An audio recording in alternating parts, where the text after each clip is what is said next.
আসসালামু আলাইকুম রহমতুল্লাহ। প্রিয় দর্শক, কেমন আছেন? আশা করি ভালো আছেন। প্রিয় দর্শক, বিসিবি বাপের দোয়া ক্রিকেট বোর্ড এমনটি সংসদে জানিয়েছেন হাসানাত আব্দুল্লাহ।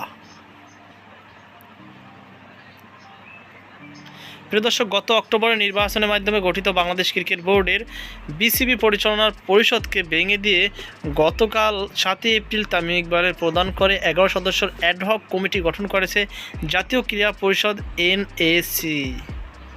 নির্বাচিত কমিটি বাতিল করে অ্যাডহক কমিটি গঠন করা নিয়ে আজ বুধবার জাতীয় সংসদে প্রশ্ন তুলেন কুমিল্লা 4 আসনের সংসদ সদস্য হাসানাত আব্দুল্লাহ। বাংলাদেশ ক্রিকেট বোর্ডের নবগঠিত অ্যাডহক কমিটিকে বাপের দোয়া ক্রিকেট বোর্ড বলে মন্তব্য করেছেন কুমিল্লা 4 আসনের সংসদ সদস্য হাসানাত আব্দুল্লাহ। স্বরাষ্ট্রমন্ত্রী সালাউদ্দিন আহমেদ জুলাই গণঅভ্যুত্থান সুরক্ষা ও দায় নির্ধারিত বিল 2026 জাতীয় সংসদ উত্থাপনের প্রস্তাবের বিরোধিতা করে বক্তব্য দিতে গিয়ে তিনি এমন মন্তব্য করেন।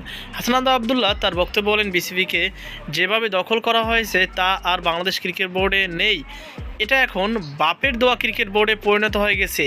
এর উত্তরে স্বরাষ্ট্রমন্ত্রী বলেন, ক্রিকেট বোর্ড সহ সারা দেশের ক্লাবগুলো প্রভাব বিস্তার করেন অন্তর্বর্তীকালীন সরকারের ক্রীড়া উপদেষ্টা। বর্তমানে গণতান্ত্রিক সরকারের তদন্তের পর সেই বোর্ড ভেঙে দিয়েছে। বিসিবির আহ্বায়ক কমিটি করা হয়েছে তামিম ইকবালের নেতৃত্বে। এখানে বাপের দোয়া মায়ের দোয়া কমিটি করেনি। প্রিয় দর্শক, এই ছিল আমার সর্বশেষ আপডেট। আপনারা যদি অ্যাডহক কমিটিতে দেখেন, সেক্ষেত্রে আসলে আপনারা নিজেরাই সিদ্ধান্ত করবেন আসলে বাপের দোয়া ক্রিকেট টিম কেন বলেছেন। আসলে তামিম ইকবাল বিসিবির নতুন কমিটির সভাপতি। এরপর আসা যাক ইসরাফিল খসরু, বিএনপির নেতা ও অর্থমন্ত্রী আমির খসরু মাহমুদের ছেলে এবং সদস্য আন্তর্জাতিক বিষয়ক উপকমিটি বাংলাদেশ জাতীয়তাবাদী দল। তারপর যদি দেখি আমরা সৈয়দ ইব্রাহিম আহমেদ, বিএনপির স্থায়ী কমিটির সদস্য, স্বরাষ্ট্রমন্ত্রী সালাউদ্দিন আহমেদের ছেলে। প্রিয় দর্শক, তারপর যদি আমরা দেখি মির্জা ইয়াসির আব্বাস, তিনি বিএনপির স্থায়ী কমিটির সদস্য মির্জা আব্বাসের ছেলে।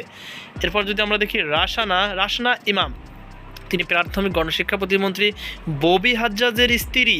প্রিয় দর্শক, তারপর যদি আমরা দেখি ফাহিম সিনহা, সাবেক মন্ত্রী ও বিএনপি নেতা মিজানুর রহমান সিনহার ভাতিজা।